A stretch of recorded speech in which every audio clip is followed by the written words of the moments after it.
And we are live. It is the Unapologetic Podcast, Wednesday night special.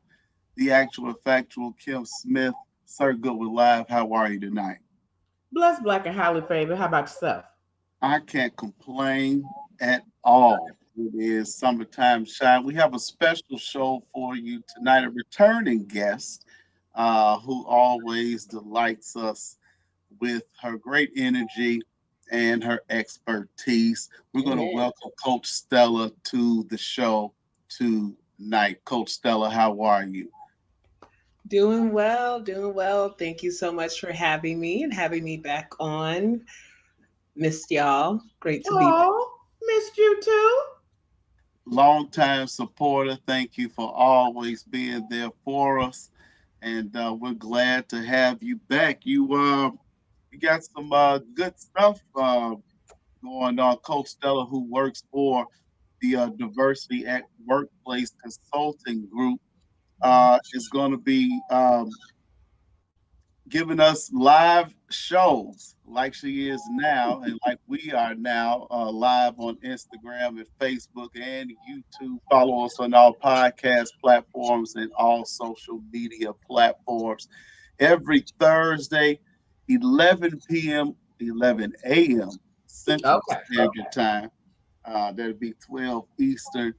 Every Thursday, you're going to be giving us a new episode every week. Coach Stella, tell us about what you are getting ready to embark on. Yes.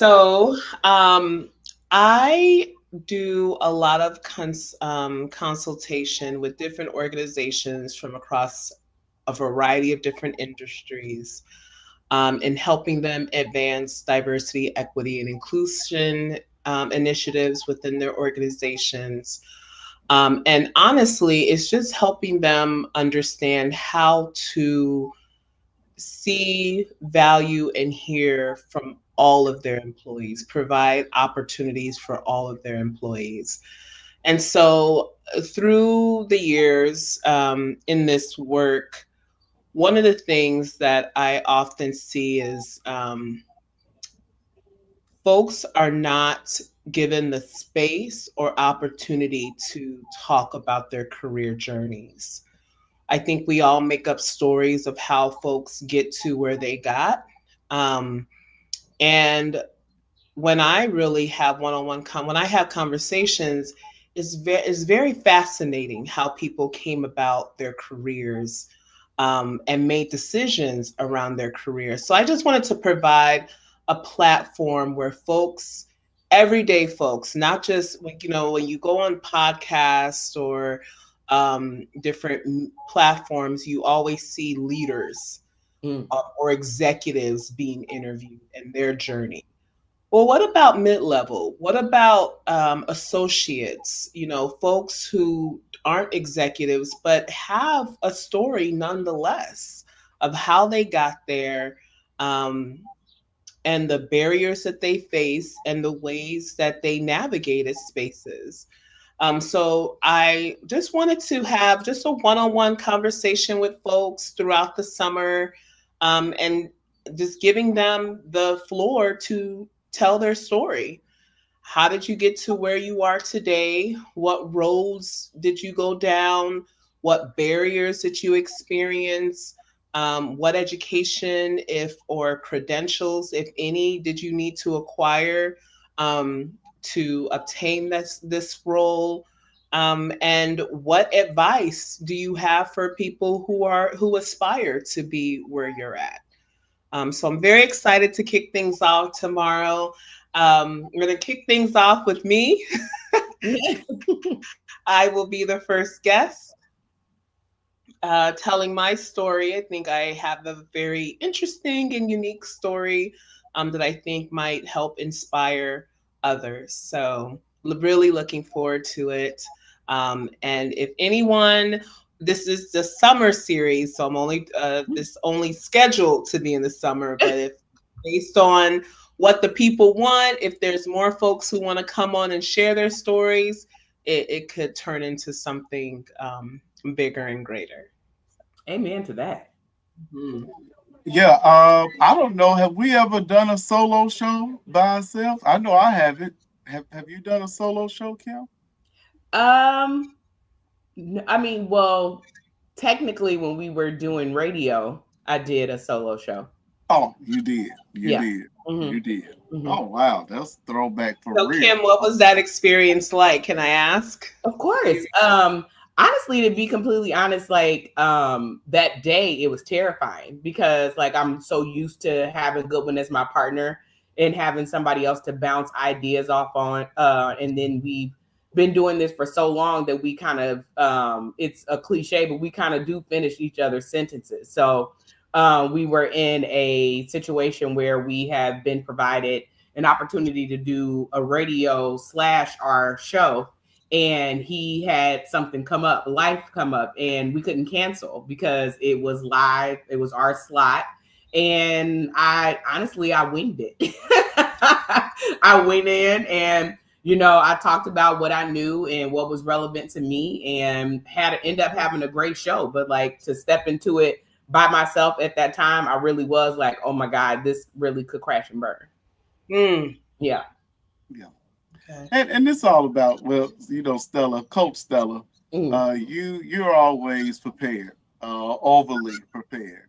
So, we know you have it all lined up, and when it's over. Don't give yourself a certain amount of time you want to use, because then you might find yourself trying to stretch things out. Just go ahead, even if it's 10 minutes, it's okay.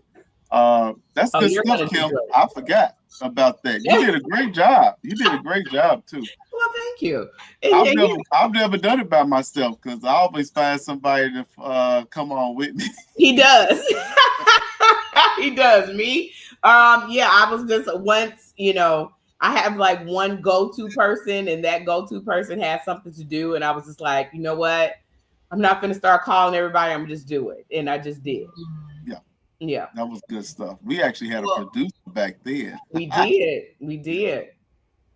well, I'm glad it all worked out. Yeah, it's scary. I'm not gonna lie. I'm pretty nervous. I think for me, my biggest concern is not going down rabbit holes. I'm a Mm. storyteller, Uh-huh. and context is key. Mm-hmm. But sometimes I give a little too much context. So, See, um, I don't know. I think great context is great, especially in the beginning, right? Like, I think you're going to do amazing. I remember our last show with you. I was in awe of you. I just was sitting there like, wow, she's so full of information, and the way you deliver it was amazing. So I think the first few shows, you go down that rabbit hole and show like the extent of what you can talk about, I don't think I think a lot of people think that there's supposed to be like a certain structure, when you do this and it's podcasting or whatever. But podcasting is honestly what you make it. Like the reason that like we have been successful, and the reason that because we didn't follow anybody else's path, right? Like we didn't say, hey, we're going to get on and be exactly like them or anything like that. We just started. And I think, especially with the amount of knowledge and, just gravitas that you have already, you getting on tomorrow, even if it's just you for the first 30 minutes or whatever, it's going to be great. You won't have any problems. thank you. I appreciate that. Thank you. You have Yeah. some guests. You have some guests lined up after yourself. Why don't you tell us about your guests? Yeah, so each week after starting the week after next, so tomorrow, like I said, we'll start with my journey. And then subsequent Thursdays in the lunch hour, I'll be featuring a variety of different folks from a variety of different industries. We got medicine, we got tech, we got architecture, we got finance, corporate. We got all different types of educational backgrounds, from highest degree earned being high school diploma through terminal degrees in medicine, law, um, and education. So very excited. And then different walks of life. That's the main thing is I wanted folks who have either pivoted careers, had a pause, a start, stop, start up again, um, and everything in between. So I want folks to, with, as I was reaching out to some people, there was hesitation. It was hesitation of, I don't think I have anything to offer. You have everything to offer. And Mhm. this is why I want you to come tell your story. Because there's a lot more people that are that have similar experiences and feel alone. So Mm. really looking forward to those conversations. Yeah, you're going to be great. I've been privileged to catch a couple of them with you in the past, and you're going to do a great job. Why don't you tell us about the Let's Be Fair campaign, the petition? Yeah, absolutely. So at Diversity at Workplace, we are a DEI consulting firm. And as anyone who has been or is aware, DEI is under attack uh, with this current administration, government administration. And at the end, we see a lot of companies who were committed to DEI that have rolled back or rebranded. And we just, at DFW, we wanted to do a call to action. So we wanted to send a reminder to leaders and organizations that where we work and where we shop matters. Mm. And so we started the Let's Be Fair campaign, and it's simply folks go on and sign the petition. And after we hit a certain number of signatures, we send a letter off to employers, organizations, Fortune 500 leaders, Fortune 100 leaders, to let them know, hey, DEI is still important. Do not back down. Keep going. And so, if folks are interested, we have this QR code here. I'll put it up on the screen. Oh, Folks nice. take a photo of it and go on, learn more about it. Signatures are confidential, so your privacy will be protected. And tech issues and everything, it's only one signature per IP address, so the system will record authenticity around that, but it will be kept confidential. Oh, So, nice. Okay. so I encourage everyone, sign it, pass it on. More signatures we get, the more letters we send out. We want to center the noise out there and remind leaders, remind organizations, um, we still we still want to be seen, valued, and heard in the workplace.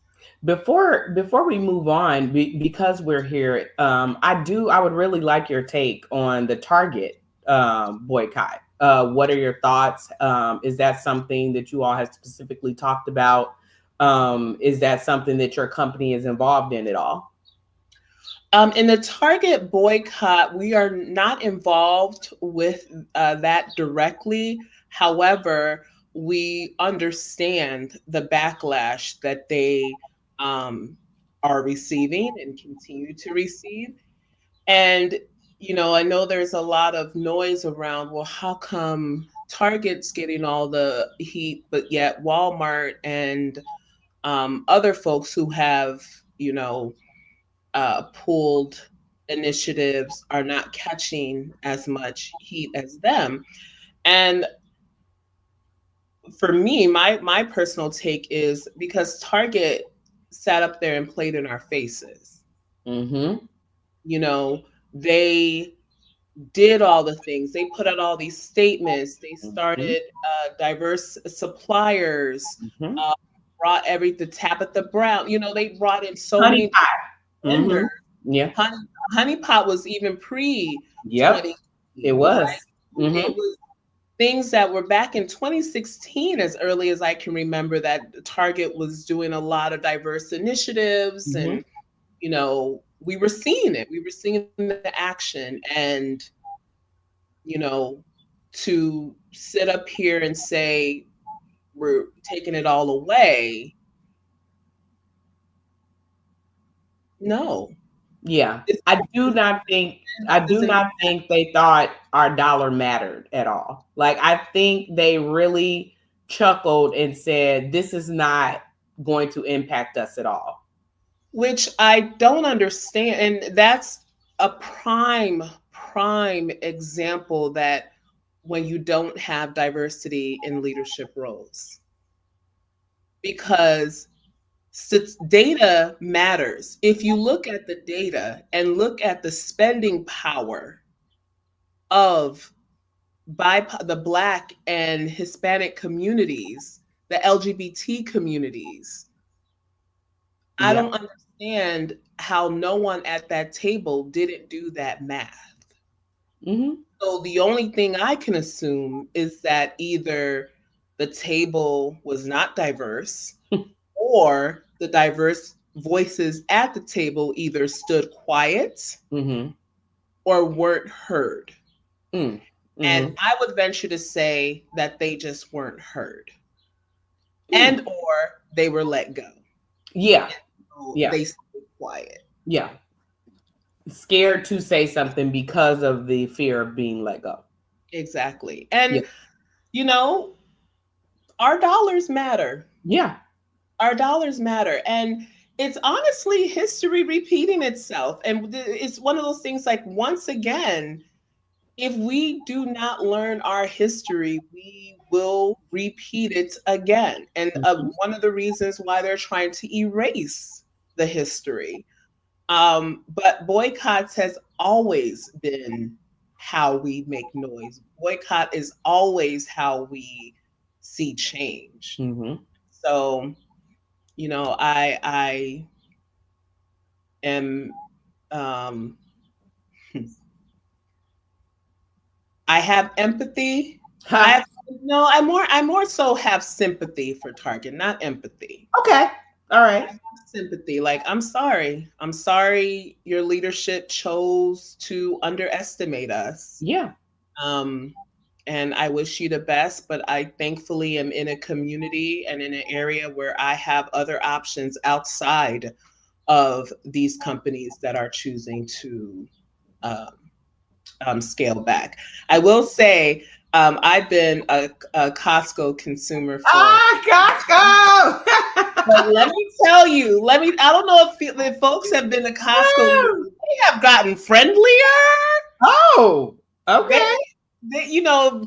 Costco, they don't do bags or anything, and Right. they just Yeah. put your car stuff in the car. Now they putting them in boxes now, What? Like not like Aldi?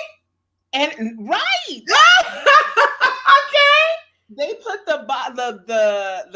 they put and I didn't even notice it until I was unloading in the car. I'm like, okay, I said, look what happens when you treat employees. Mm-hmm. You know, Mm-hmm. they Yeah. get happy and they want to not only do their job but go above and beyond. Absolutely. 100%. Shout out to Costco. I've always been a fan. Now I'll always use other people's cards. I will be getting my own. But I will be getting my own. But shout out to Costco. I'm not mad at them at all. So, Yeah. so I want to say two things regarding Target. I should have had that on the note. So shout out to the actual factual Kim Smith for bringing that up, because I know that boycotting boycotting Target was personal for you, Coach Stella. I know it was personal. It was. I struggled because I'm like, where am I gonna go? Where am I gonna go? But honestly, I haven't missed it. I have Really? not missed it. I've been tempted, just to, because where I have to go now, and again, I don't know if the places I'm going now have rolled back, but Mhm. you know, They um, weren't as loud. they weren't as loud. Mm-hmm. They didn't play, they didn't. Target played in our faces. Agreed. Okay, Yeah. they had floats at Pride Parade. Mm-hmm. They was selling Juneteenth merchandise. Just played Everything. Yes. in our Juneteenth commercials. You know, I it's mean, like, oh, okay, all right. We thought y'all was invited to the cookout. Why the whole time y'all the potato salad with the raisins in and just dropping it off, keeping it moving. It's like, okay, clocked you. right. Yeah. So Well, go ahead. there's a part of me that feels like the numbers are not right. So you all feel like, hey, these numbers are real and this is really working. Oh no, it's working. Yeah, the Oh yeah. quarterly reports to the board. And now and I believe there was like a lawsuit that the board brought on, or no, the investors wanted to sue The CEO, because right? the Mhm. CEO didn't warn them Mm-hmm. of what the economic impact would be of rolling back. Again, the data should have showed you that. I don't think Mm-hmm. that needed to be said. But we are a suing society, so you want to play dumb, let's play dumb. Um, Absolutely. but yeah, the quarterly reports to the stakeholders, it's interesting because it's working, because you saw the CEO meeting with the Reverend. Jamal. No, they Oh, not at not Jamal first. Bryant? Oh, Not okay. at first. They weren't meeting with Jamal Bryant, who was the one who initiated. Yes. Mm-hmm. Al Sharpton. They met Oh, with Al okay. Yeah. Sharpton first, which I thought was interesting because Al Sharpton didn't initiate this. It was Well, Al Sharpton was the one that pulled together the first Costco walkthrough. got it. When Okay. they took their black dollars to Costco, Al Sharpton led that. Yes. So Yeah. the fact that the CEO was trying to meet with, civil rights leaders shows Mm-hmm. that it's working. Yes. And also they've lost the foot traffic revenue. It's working. And in the latest one, I think this week is Dollar Tree. Oh, yeah, I heard. They Is it are Dollar Tree calling. or Dollar General? I'm sorry. Yes. General. Thank you. Yes. Yes. Like, Because I have some friends who work at Dollar General. I was Oh. about to say something very inappropriate, but yes, Dollar General. Wait a minute. I got to stop going to Dollar General now? That's what they So say. Dollar General, Oh, no. Jamal Bryant, he put some statistics out there. Okay. Their number one consumer is the Black African American population, All yet Yeah. right. they have given $0 Yeah. back to Yeah. any Black neighborhoods, any Oh, economic mobility. And so he broke down the numbers. So he was Yeah. like, Dollar General okay. had playing in our Mm-hmm. and so All right. Well, I'll take them right Shout off out the to list. you, Coach Stella, because I would not have watched that interview had you not been doing what you have been doing mm, on your live. So make sure you all follow Coach Stella OC on Instagram and make sure you are present with her on Thursday nights, 11 Thursday nights. I'm always in night mode. I'm just maybe because I'm so Hollywood. It's always nighttime in Hollywood. Okay. 11 a.m. Central Time on Thursdays. And shout out to Matt Fleeks. I mean, there's a Matt Fleeks sighting. Great topic, guys. Matt Fleeks, glad that you are in the land of the living. Hope you and your family are doing well live on Facebook. So, you made mention of DEI, and I've been given some specific instructions, so I'm not going to go too far. But prior to January 20th, 2025, there were a group of people who voted for a certain person, allowed him to get in, and he was very outspoken on DEI and what he would do if he was to win. And that has been happening and happening at a rapid pace. So I'll say this, being in DEI, how did you in your offices, and I'm pretty sure others as well, prepare for January 20th? yeah. That's a great question. So prior to the election, we got together and said, no matter, we had a conversation of, no matter the turnout, where do we stand? And we unanimously said, we are unflinching. We are unwavering. Our founder and principal, Sue John, we're 10 toes down, essentially. Um, this is necessary work. We also did a lot of unpacking of where this rage Hmm. uh, came from. And once we got a better understanding, so we had to tune in to the pundits, we had to tune in to the noise, which for personally was super triggering for me, um, to understand what the anger was all about. And I understand to a degree where this anger comes from. At the end of the day, there were people who did not see themselves in diversity, equity, and inclusion initiatives, which tells me a couple things. One, even in doing this work, we can be exclusive. Hmm. We can leave people out. We all have bias. We all have our blind spots. And sometimes when we put the spotlight on a particular area or a particular group, there are other groups, especially groups that have a history of that privilege, who are like, well, what about us? And rather than saying, what about y'all? Right. Like, duh, Mm-hmm. I see now that more was needed for folks to understand and see themselves in this work. Unfortunately, we are in the mess around and find out. I'm doing the professional Mm-hmm. acronym for that.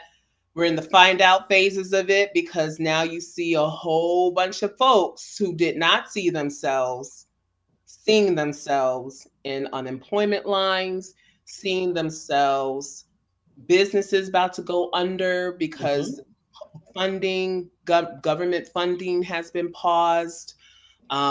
You're seeing family members. This latest one this week, Job Corps. You know, Oh, I, could not, could not believe it. I Job know Corps, multiple TRIO people. programs, Yeah. just educational access programs are not Yeah. being, to the point where it's like, okay, let's at this point, let's own it. Yeah. Let's own it. I posted the the the Secretary of Education went Uh, up in front of Congress recently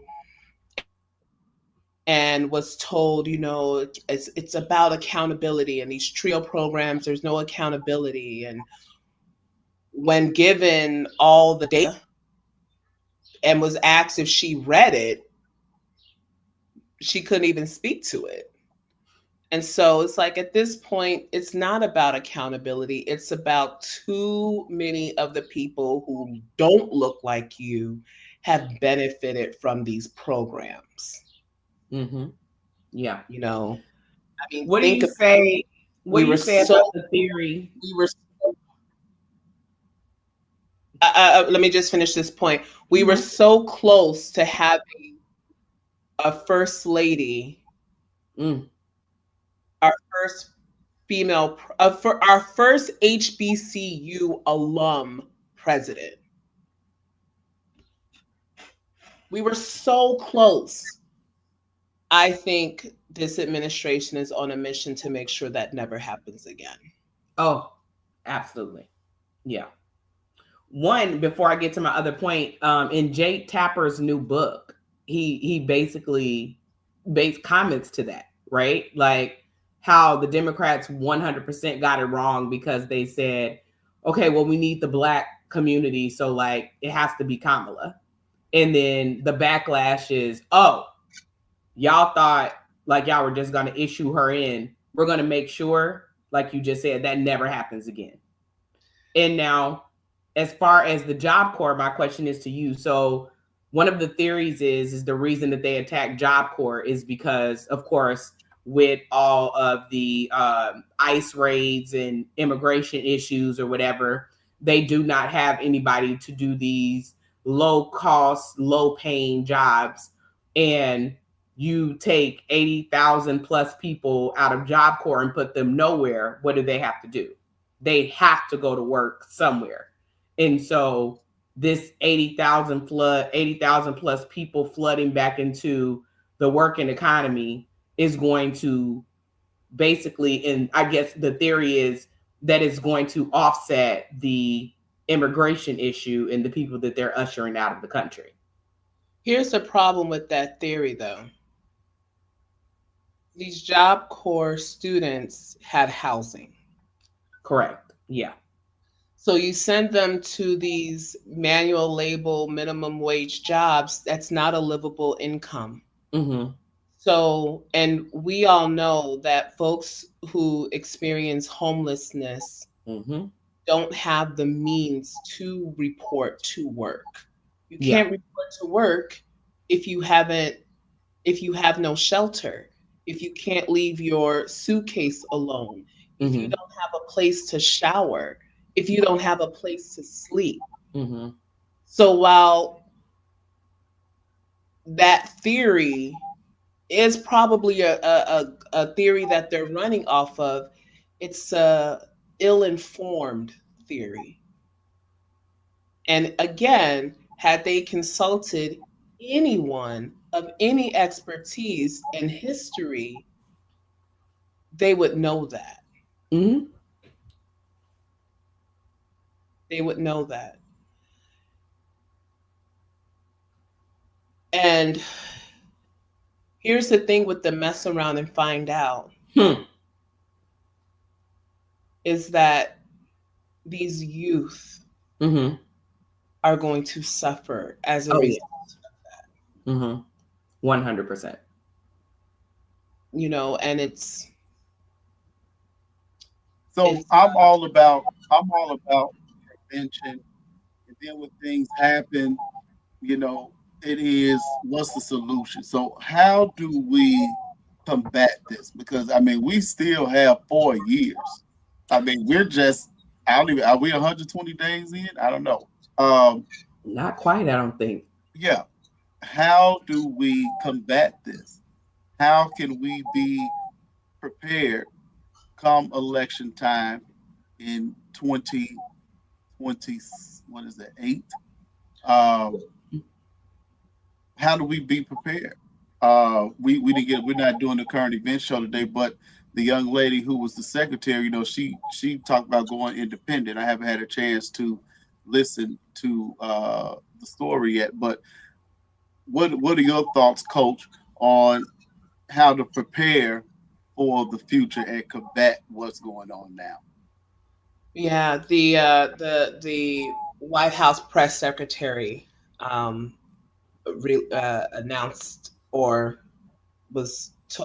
reports are out that saying that she has registered as an independent.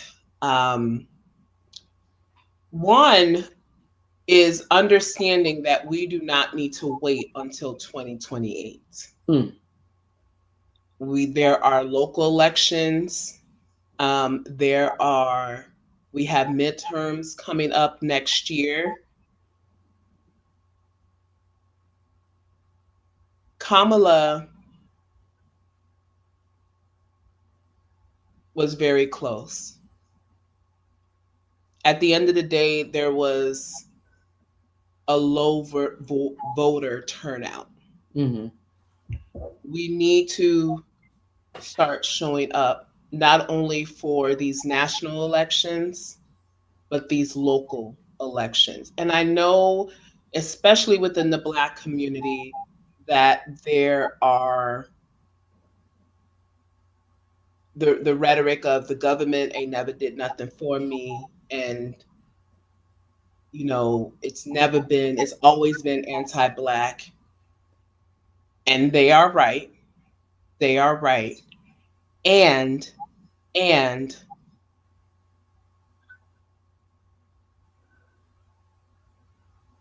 while it's been a snail's race, there has been progress. The fact that we had uh, a VP who was an HBCU alum, the fact that we had a VP who was a member of the first sorority, Black sorority, Alpha Kappa Alpha Sorority Incorporated. I mean, I look at those, I look at Barack Obama. I look at the amount of Black federal judges that came Mm-hmm. in under the Biden administration. And honestly, those judges have been the ones doing the work, Yeah. overturning a lot of these executive orders. And so the fight continues. The fight continues. What this government is doing. They make their strategy is very familiar to other regimes, Hmm. um, and so it works. It's working. We need to, and by we, I mean people who are about fairness, who are about equity, who are about inclusion. We need to get louder. We need to get louder. Completely agree. So getting to the polls, one, two, getting within communities. This happened after the pandemic. We all we were forced into our bubbles, yes, but a Mm-hmm. lot of us are still in our bubbles. Yes. I recently went to a conference and I was talking with a former colleague, and I was like, "Oh, is your staff here?" And they were like, "No, they didn't want to come. They just wanted to do virtual." And I'm like, "What?" And they're like, Mm-hmm. "Yeah, the younger generation aren't looking to network." And I'm like, "No, no, no, no, no, no, no. That is unfortunately not how we get ahead." So we need to get back in community. We need to get back into face-to-face community, hear from one another, help one another. You see an opportunity, pass it along. Um, one of the things, again, this is what they're trying to take away, these educational access programs. There's in Chicago is the hub of it, the hub Mm-hmm. of all these access programs. I encourage the youth, young adults, take advantage of all these opportunities. They're still here. We are still a blue state. Mm-hmm. You know, Illinois, we are still a blue state. We still have these programs. We have a governor who understands. We have, mayors in the Chicagoland area who get it. We could talk about competency another day, but they get it. They get it. Mm-hmm. So let's lean on that and not play victim and put our hands up like, oh well. No, that has never worked for us in the past, and it won't work for us. We have to do the work within it's not a grand scheme. So like tomorrow's the platform that I'm creating, that's my way of giving back. Like a lot of people who have been laid off or just don't know what's next. I'm thinking about the younger generation of Mm-hmm. college ain't for me. What do I want to do? You know, come here, come see all these different experiences that you can have, and come learn the work ethic that's needed to get to Woo. Mm-hmm. there's a lot of folks, they want to these entrepreneurs or solopreneurs charging an arm and a leg. They want us to finance their lifestyle. Like, there's Mm-hmm. Yeah. steps to this, and so come learn the steps to Yeah. that to get to that. I'm not knocking your dream and your fantasy, but you got to build to that. There's a reason why Beyonce charges $400 for doing. That part. There's a reason. You looking at 40 something years of experience there. Mm-hmm. You will get that $500 money worth, but I don't really think you should be paying for that if you can't pay your rent. That's a separate conversation, but there's steps to that. Yeah. And I think I just want folks to understand there's this. I consider myself in as a in my profession, like I want folks to understand the hacks, the codes. We're in this system, we're in this society where there's just rules to the game that we haven't been taught for a variety of different reasons. And I just want to help folks understand the game so they can know how to play it. Mm. Very well said.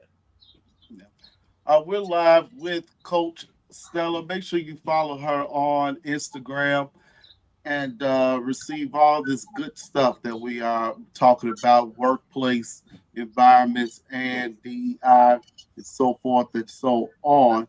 Let's you spoke about the youth and the training and work ethic. Why don't you talk about college and vocational training, which is, college is not under attack, but definitely the vocational training aspect of it is. Well, colleges are under attack. DEI within colleges and universities, um, you know, um, pulling all affinity based student groups or student celebrations. So they are higher ed is feeling it.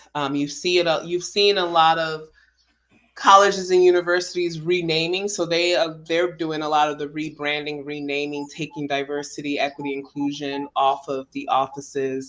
Essentially, to me, I think they're just going back underground, Mm. because when we were coming up in college, it was called Multicultural Student Affairs, but even that. Oh, the Multicultural Center.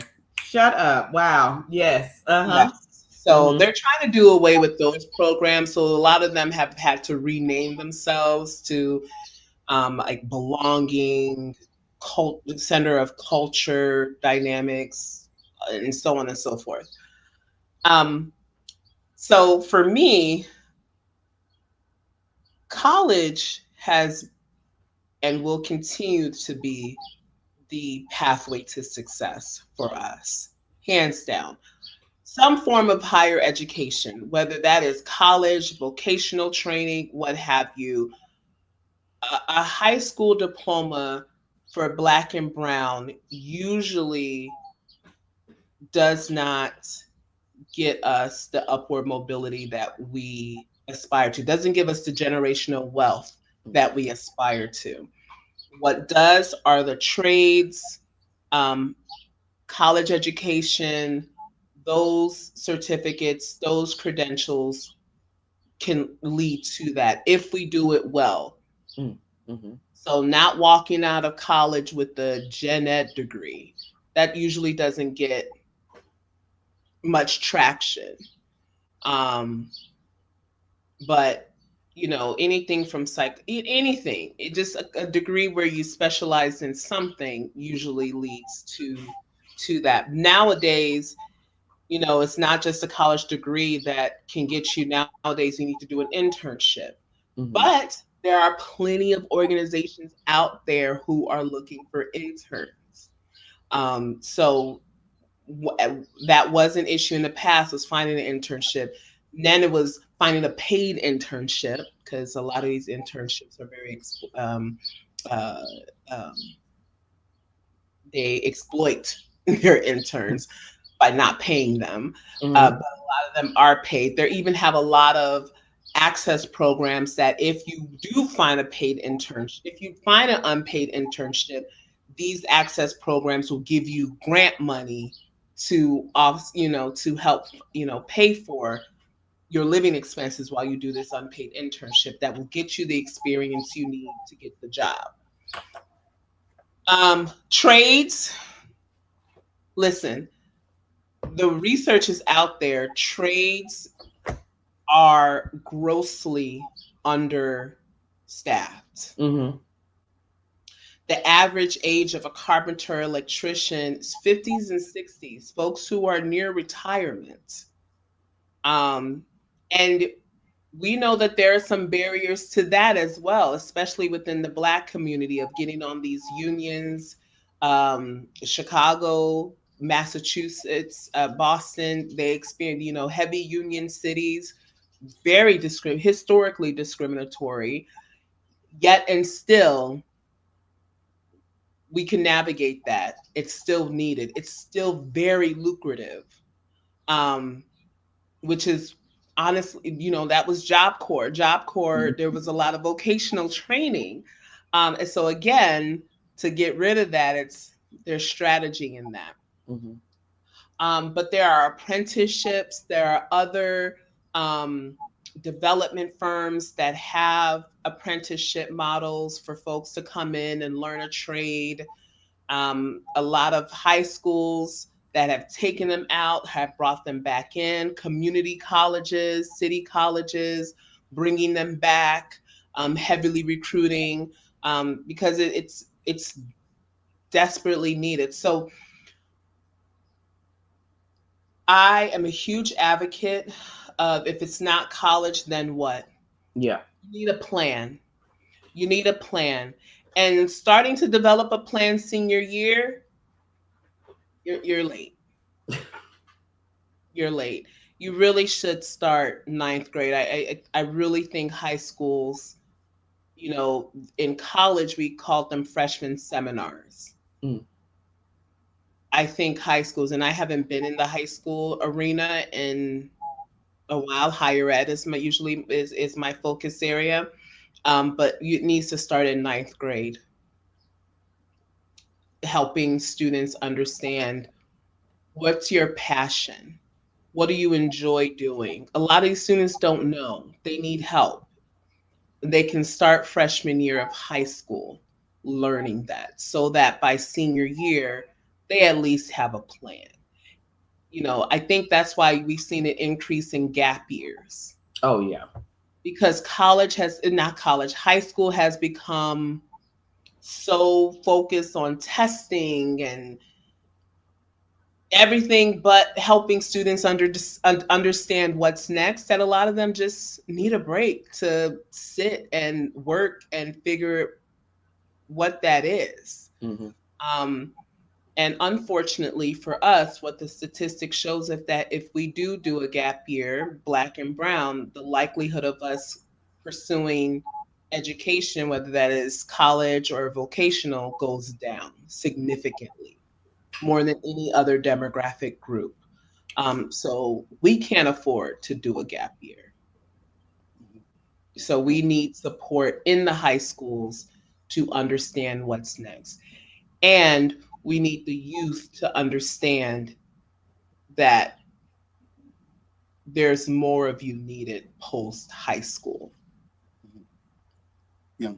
Follow Coach Stella Instagram, Coach Stella OC. If you look here, I have found a way to get the link for the Let's Be Fair campaign on the screen. So make sure you all sign the petition. Your name and information is completely confidential. Coach Stella will live. Follow us, follow Coach Stella on all social media platforms, and follow us on our podcast platform. I want to go into a couple of topics that you have talked about previously live on Instagram. One is stereotypes in the workplace. Can you kind of tell us a little bit about that topic that you covered a few weeks ago? Yeah, absolutely. So, um, here's the thing with stereotypes. In the workplace, we not even in the workplace, but just as a society, we like to label things. Um, Everything needs a label. Everything needs a bucket, and that's essentially what stereotyping is. So overgeneralizing. And there are some tears. It's not that there's this author um, who I posted about, I reposted her quote on the issue with stereotypes. And it's not that it's stereotypes aren't true. It's that it's the problem with it is that we only lead with the stereotype. It's like the stereotype, that's not the whole story. Um, and so stereotypes in the workplace, it kind of pigeonholes a lot of employees, especially employees of difference.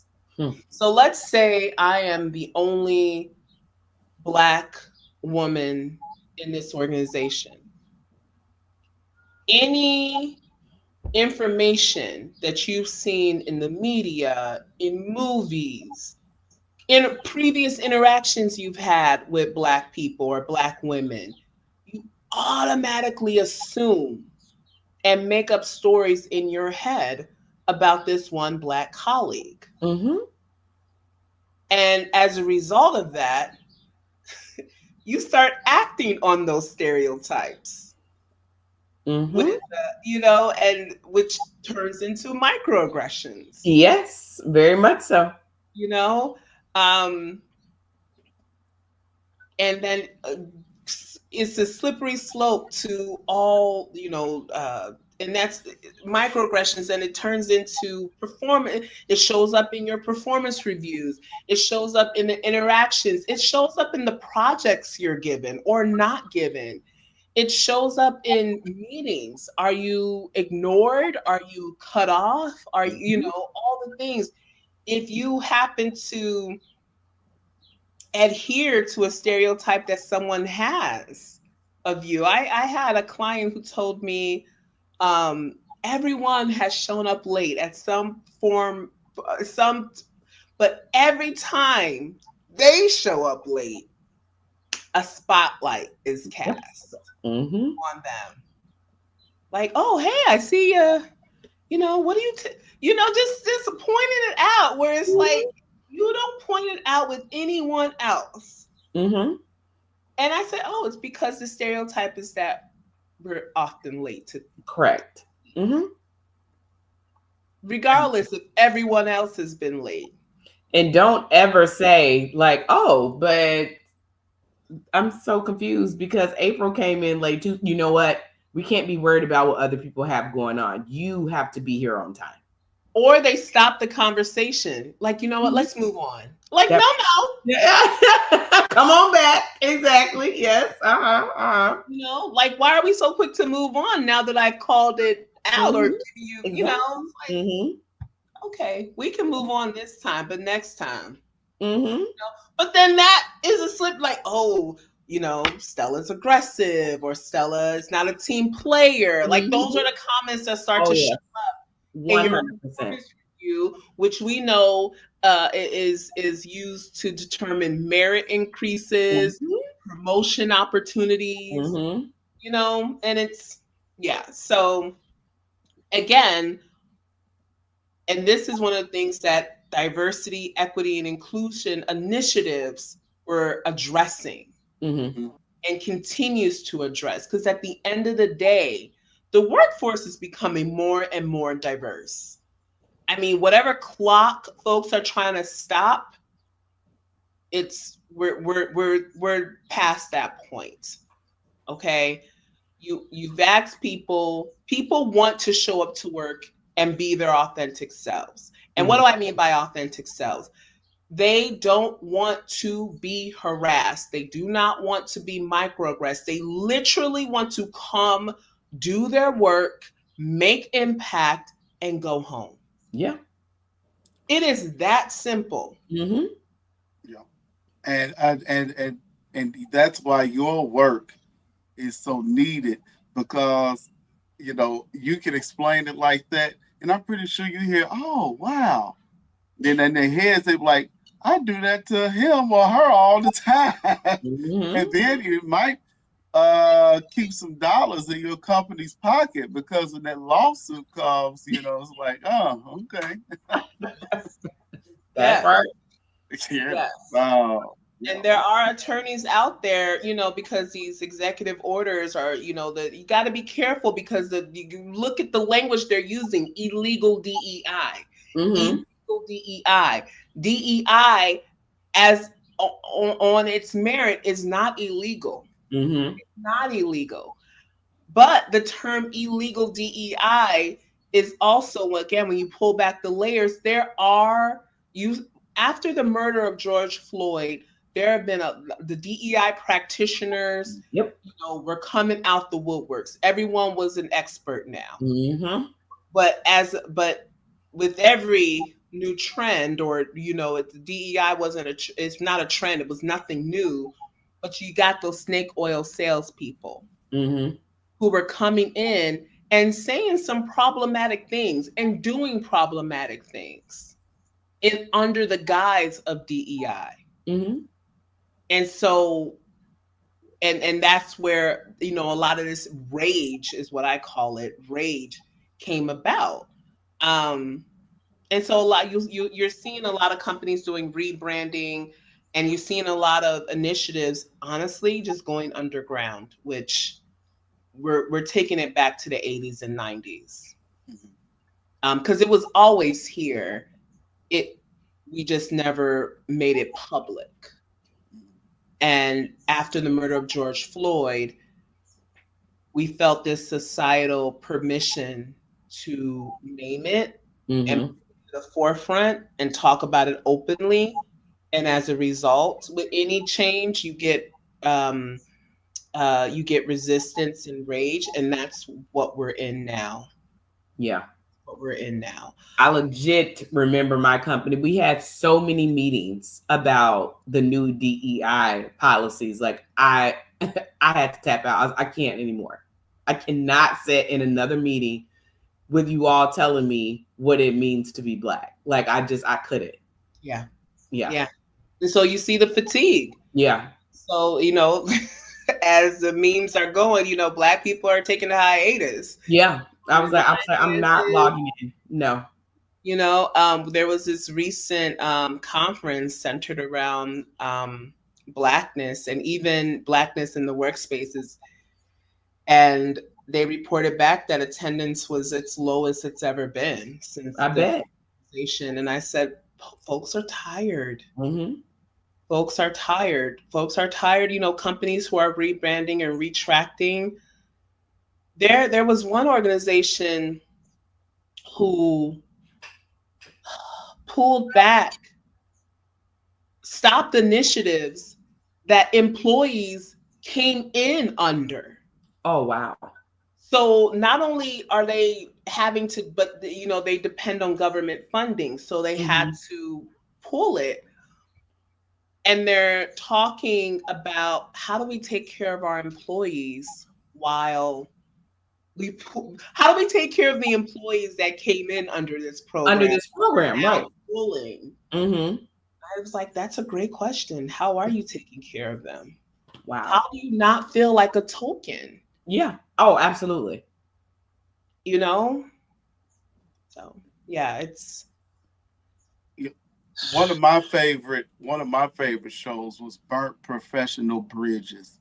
I learned so much, and I was able to relate to some of my friends and associates about, uh, just how they were treated, in the workplace, and the things that the eggshells that they had to walk on, just to keep their jobs or not to burn a certain bridge, just kind of be a punching bag. So, can you tell us a little bit about burning professional bridges? one of the things that when I was coming up professionally that mentors would say is don't burn any bridges. Mm-hmm. Don't burn any bridges. I took that to mean endure. You're about to walk into some mess. You need to be able to endure because it's a small field and you just don't want to burn bridges. And so, what do? We keep our head down and we do the work. But guess what? Keeping your head down and doing the work you stay in that one role. You do not get promoted, right? Mm-hmm. And then you subject yourself to this toxic work environment. You're walking on eggshells. It messes up your mental health because it's just not sustainable. But two, it's also a pressure cooker because it's going to be that one day where you send an email saying Mm-hmm. peace out, Mm-hmm. or you get an email saying you're being pieced out. That'll do it. Not the Marge Pat, Could you come down to HR at 4 o'clock, please? Yep. Mm-hmm. Come hither. You want to know what I learned very, very early on working in corporate America? And I used to tell, people used to laugh at me, but I would literally say, like, if you ever think that you might be being fired, if you get an email, if you get any type of Outlook calendar on your calendar after 3:30 on a Friday, you're being fired. Because the theory is you fire people Friday afternoon to give the staff a time to basically get used to the fact that this person is no longer with the company, and they come back Monday with a better attitude. Oh, wow. Yeah, I learned that was one of my first corporate jobs. One of the senior attorneys like pulled me in and it was just me, and gave me that info and was just like, just to let you know, like, all major companies are set up like this. So Friday afternoon out, let the employees adjust. They come back Monday, fine. No talk, no recap, no debrief. No talk, because in their mind they don't need it anymore, right? Like, you've had 2 days to go home and process this, and then it takes the weight off the company, because you can't do it Tuesday, at 10 a.m. because then what? The entire office is going to talk about it for the rest of the week. Here's the thing, though, Kim, or so they think. Mm-hmm. So they think, because please believe calls have been. Oh, yeah, of course. Calls have been made over the weekend. But guess what? The other thing, when there is a fear of being fired, there's no innovation. No one's going to talk. No one's going to offer any new ideas. The status quo. And in 2025, in the year of our Lord 2025, the status quo is a straight line to the bottom dollar being cut out. Yeah. So, you can't operate from a place of fear. Burning bridges, the advice we were given about burning bridges is problematic. And burnt bridges does not signify the end. Like a phoenix, you too shall rise through those burnt bridge ashes. I know that's right. And a lot of us, I've seen it happen with especially Black folks, especially in their first leadership roles, have found themselves in a stuck pattern, whether they burnt bridges and was asked to leave, they left because of burnout, what have you, and are finding themselves stuck. They can't downgrade themselves. They can't go for these entry-level roles, but yet they're not even finding themselves in lateral roles, not even talk about upward mobility type roles, an upward promotional role. And so we did a talk around how do you rebuild. And for me, everyone has and should be given an opportunity to redeem themselves. We are all human. Whether that burnt bridge was self-inflicted or inflicted on us, you can always come back from it. There's ways to get around it. For me, I've had to own it. I've had to own it. I always like, when we're in an interview and they talk to you about a particular position or a company, and you had a bad experience with that company, but you Mm-hmm. don't want to badmouth them in the interview. Mm-hmm. I've learned to, but you also don't want to lie. Mm-hmm. I've learned to just own it. Like that was a really challenging role. I learned a lot from that company. And it's from that I take these lessons. Oh, that's great. I like that. Mm-hmm. There's ways to get around it. Mm-hmm. Um, I worked in a very toxic workspace, and I learned a lot in that role. I learned a lot with that organization, and I really didn't want to skip over that in an interview, but I also wanted to own my truth. And so I had to heal from that because it was traumatic. I These bet. Yeah. these toxic workplaces are traumatic, and so Woo. you do need to heal from it. Mm-hmm.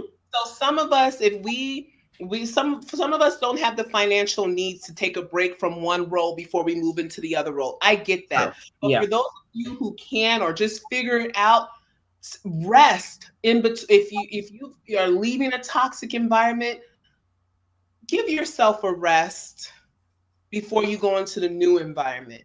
For some of us, I was part of this. I needed to heal while working. And so I fortunately landed in a space where I was able to be very transparent with my supervisor and let her know what was going on with me, let her know the work environment I'm coming from. And she supported me in the tools and resources and space I needed to heal while working. And That's it great. was because of that I was able to heal from that while still performing in this current role and making impact. Yeah. Sometimes we come from these toxic workplaces and we go on to the next, and any little thing that happens, we're still within our first 90 days and we do something and it's just like, oh, okay, Mm-hmm. what's going on with, and folks that had those stereotypes or had those bias in mind for us, it's a slippery slope. When we carry our baggage from one role into the next, we have to give ourselves the time and space to heal from that before we move on to the next opportunity. Another thing that I think needs to be talked about more with the younger generation, that first 90 days. They do not understand the concept of like you're still technically at your interview. Like it is like, what do you mean? Like, no, you can't go in late. No, you can't call off. Like, no, you can't do these things because you're still technically in your interview. I feel like millennials, us, Call I feel off like, yeah, I feel 90 like days, we're 90 the days last. for call off. Yeah, right. Yeah, like that's what I feel like. I feel like our generation, millennials, are like the last that understand that concept of still like, hey, this is you. You have to get past this. Technically, in this work field, you need to get past 6 months, but I feel like we really need to put that back in conversation. As soon as you said 90 day, it made me laugh because I'm like, I was just having this conversation with a 25-year-old. Here's the thing though, Kim. Yes, the younger generation need to understand that. And two, employers need to do a better job of communicating that. Oh, you don't think they do? No. Oh, wow. Okay. Maybe, No. okay. Not in the ways that the younger generation understands it. Okay. Like I didn't know that, just communication. Yeah. In my work, we're using Teams, we're using Slack. Very rarely are people using emails anymore. Oh, wow. And so what you're seeing is younger generation not responding to emails, but guess who still sends emails? Leaders. Yes. Absolutely. And then how do they know what a professional email looks like? Yikes. Here's another thing. We are in 2025. Mm-hmm. the generation coming into the workplace were COVID students. Very true. Very, very, very true. This back to work mandate that Mm-hmm. happened, a lot of people who are 5 years into their professional careers have never had to report to the office, Yep. We were just are talking. reporting to a professional office for the first time in their professional careers. Yeah. What are HR and Mm-hmm. leadership doing to set them up for success? A working lunch meeting for a Mm-hmm. remote employee means something very different from an employee that walks in.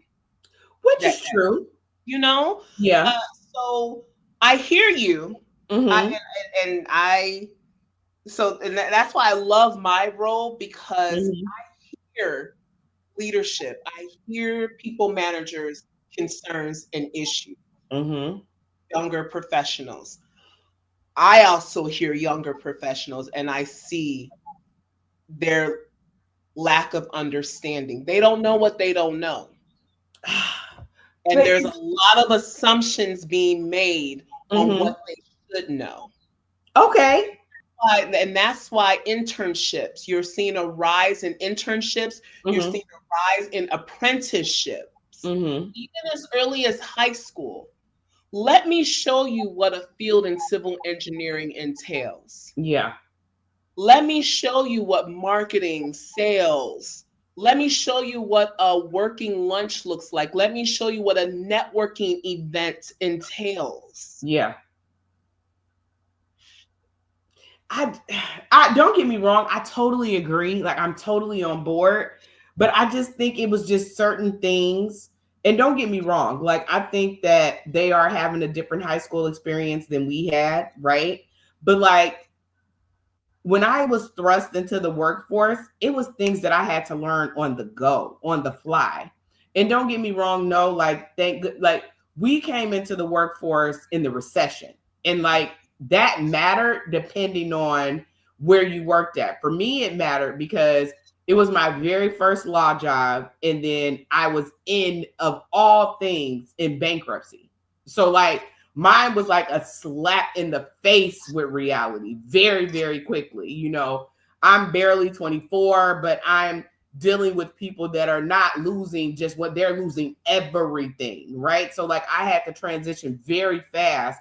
And it was the skills that I learned, I mean, through life, through my parent, my mom, my high school, I mean, all of that. And then now, and it's, I'm not being facetious or funny, I'm not a parent, but I feel like everything is so kids gloves with like you should know, even if it's your first time in the office, that you shouldn't walk in the office in a crop top and flip-flops.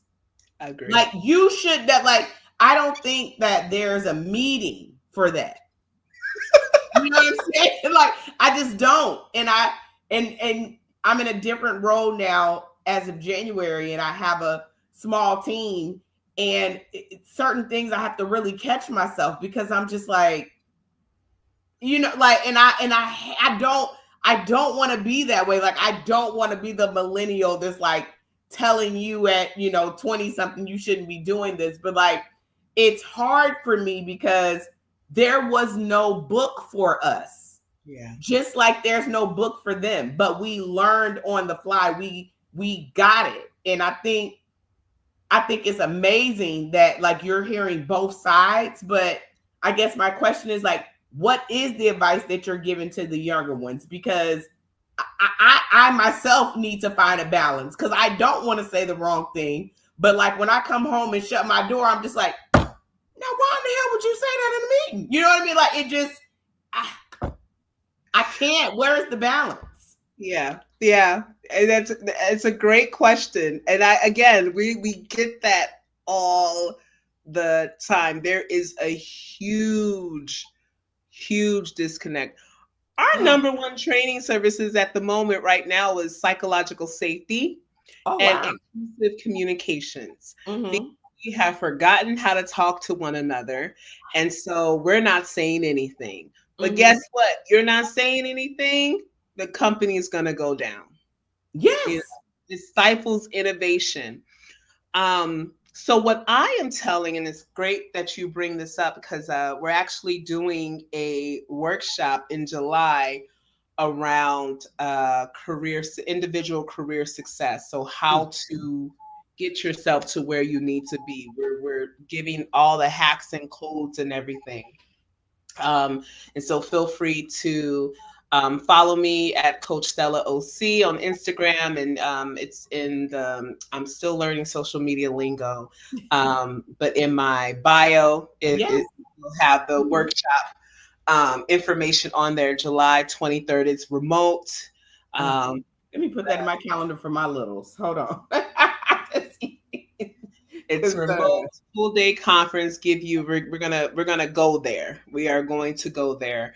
Um, but what I tell, because I have multiple jobs. My other job, come on. as a college counselor, um, I tell what I'm telling youth and young professionals is that it's a grind. Okay. It's a grind. Anything in this life worth having takes work. Mm-hmm. Takes work. Work that you will more than likely not be given all the tools for success. You will have to figure it out on your own. And by on your own, I mean, so build up your bench, Mm-hmm. build up your team. There are experts, there are mentors, and one thing in the Black community is that we do not like to ask for help. And I professionally, I brought into the whole pull yourself up by your own bootstraps, but that's a myth. Mm-hmm. That's a myth. You don't make it to where you are, especially professionally, on your own. So you do have to lean on folks. But if you are first gen to college, you're more than likely first gen into corporate America or whatever in career industry you're in.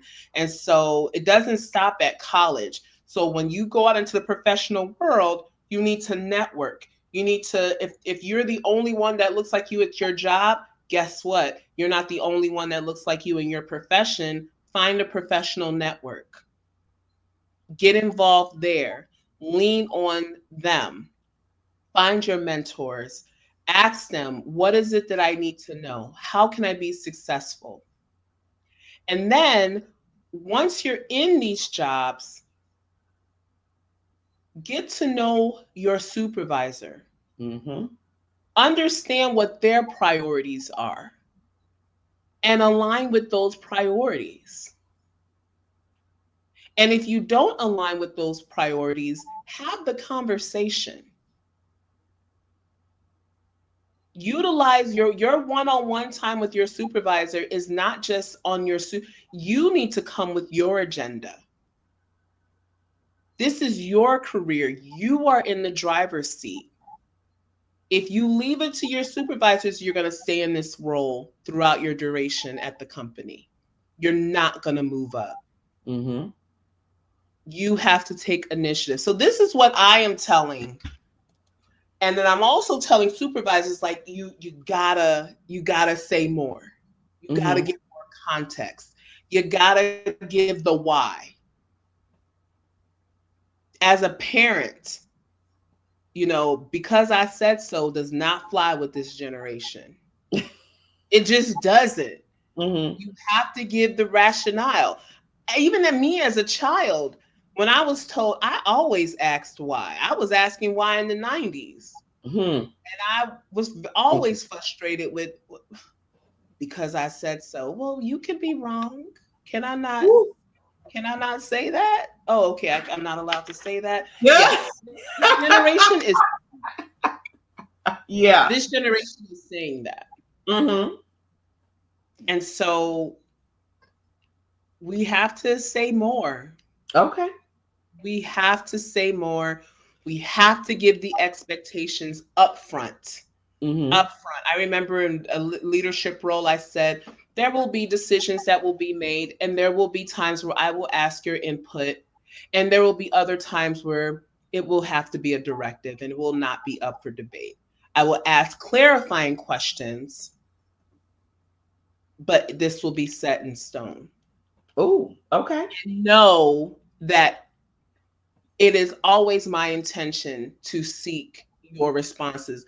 But as middle managers, and this is I was a middle manager. Mm-hmm. In most of these things, middle managers are not the decision makers, they are the messenger. Mm-hmm. But I was upfront in the beginning with that, so that when those times came, I was able to say, this is not up for debate, so here's what we got going. Now, if it was something that I'm like, they are not going to be happy with this, I would create a space for them to vent. Oh yeah. But I would bring it back to, so here's what we need to do to move forward, move this along. Mm-hmm. All right. Well, we are live with Coach Stella. Make sure you follow Coach Stella OC on Instagram and make sure you watch her one woman show, Mm-hmm. Career Journeys, every Thursday starting Clearly, this she's gonna be Thursday. fantastic.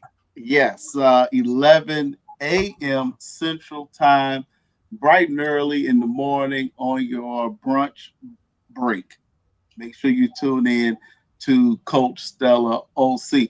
I must say that you know, listening to you and watching you is funny to me because you public speaking was never your thing. I mean, so you have just completely come out of the shell.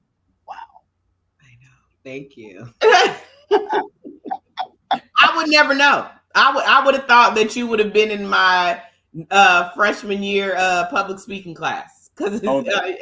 you're fantastic. Thank you. Thank you. Mhm. I remember I took a communication class, and I remember the professor was like, feel free to come into the class and rehearse. I was that student. After dinner, I walked to campus and went to the class, shut the door, and Yeah, yeah, yeah. Margot 5240 has been with us the entire time on Instagram. Say hello to her, Coach Stella. Hi, Uh, Marlo. Thanks for you know, joining. and she's been commenting. I'm going to assume that Margot is a she.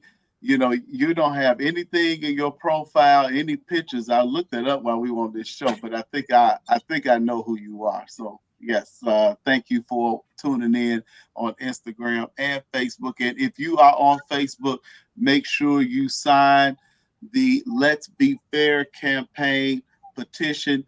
It is confidential. You're not going to get any spam calls or spam texts or anything like that.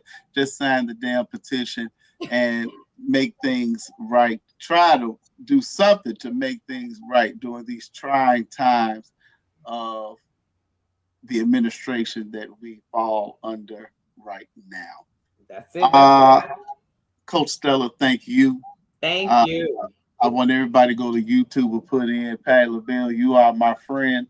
Uh, you are my friend long time. I'm listening to you. I'm like, wow, now I see why I call you for a lot of stuff. You know, I need to see the other side of stuff. You know, always.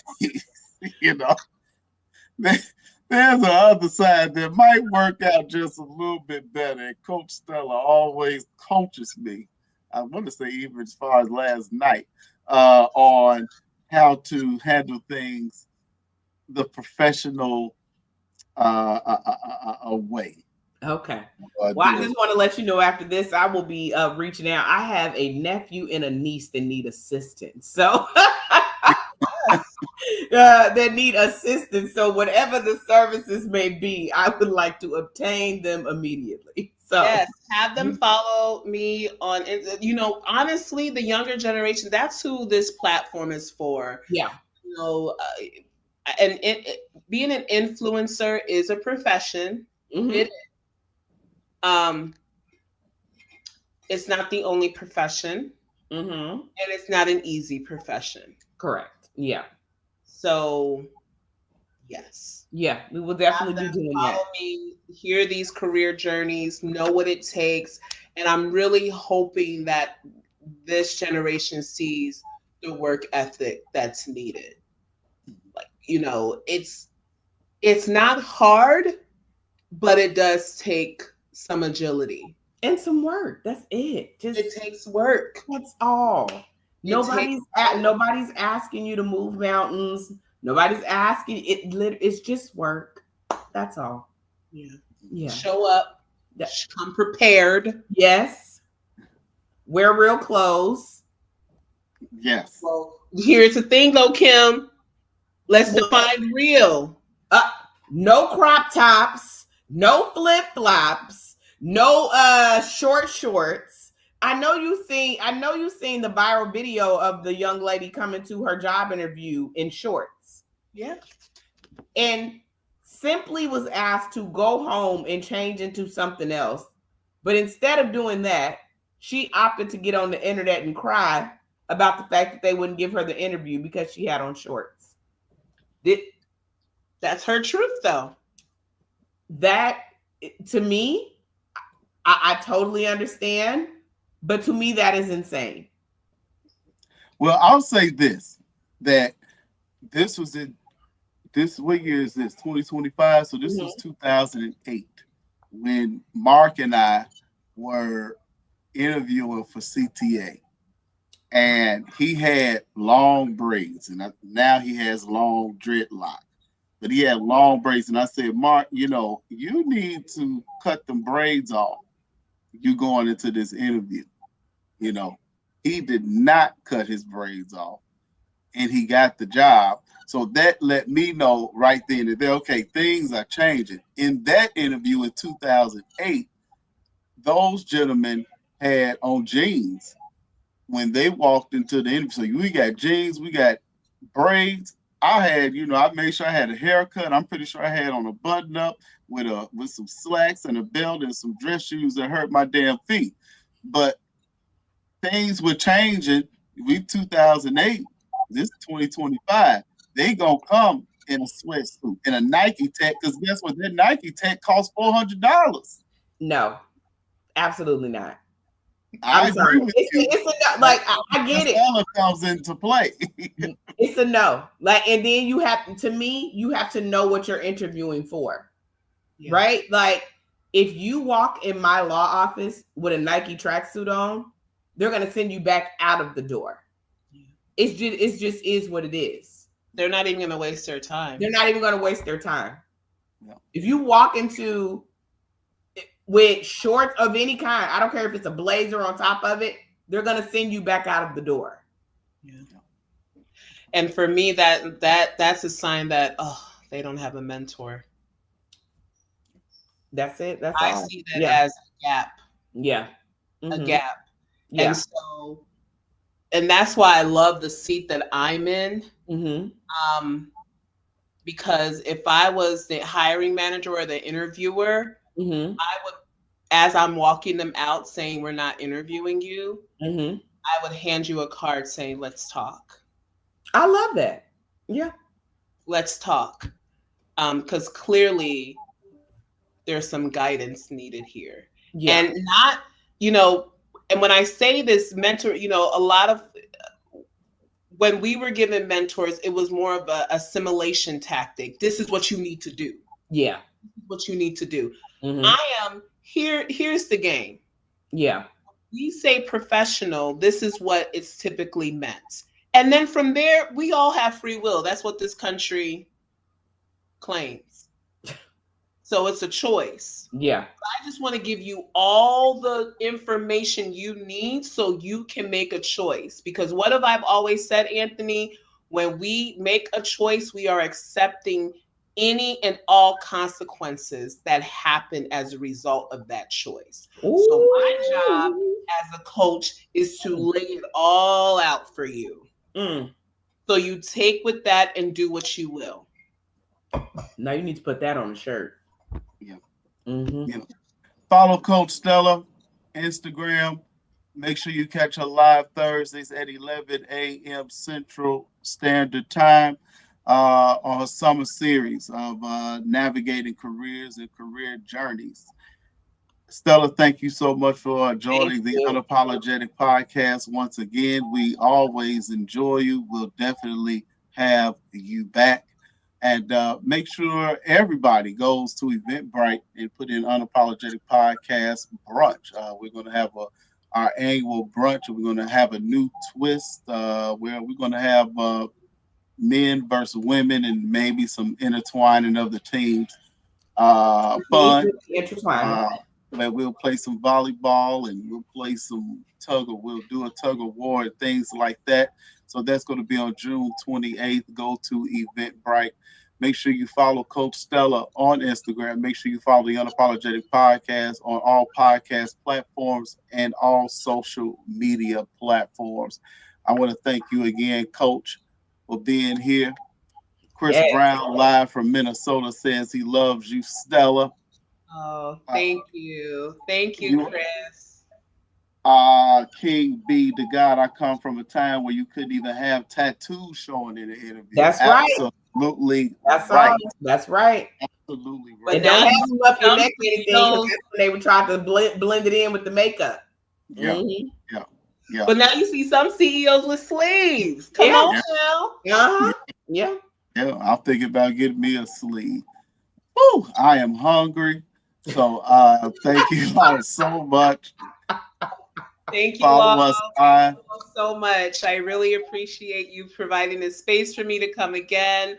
Love you, Chris. Love you, everyone that came in, tuned in. Hope to see you all tomorrow. And I am looking forward to this team building brunch at the end of the month. Oh Yes. man, Adult Field Day. We are so ready for you all. Come experience your childhood memories. Tug of war, double dutch. Ladies, I know double dutch is hard on your knees, so get your icy hot together, okay? There will be no judgment, okay? Everybody is going to be over 30. Most of everybody will be over Yeah. 30, okay? Yeah. So come with your leg braces, your knee braces, wrap up your arm. There's no judgment here. Just come and enjoy Adult Field Day. Unapologetic Brunch presents Adult Field Day. And yes, while you're buying your tickets, as I said, pick your team, okay? Team Kim or Team Goodwin will be a real thing. I just want everybody to know that, okay? Different teams on June 28th. Well, in the words of Martin Lawrence, if you want to be a winner, drop that chicken dinner. Okay? See, I'm not worried about it because I'm building my team in silence. So I'm good. Okay. I'm good. I'm good. You don't know who I'm showing up to the field with. So I'm good. I have no worries. Oh, all right. Stella, don't leave. But to everyone, peace out. Thank you. Safe travels back to Carbondale. Kim, we out.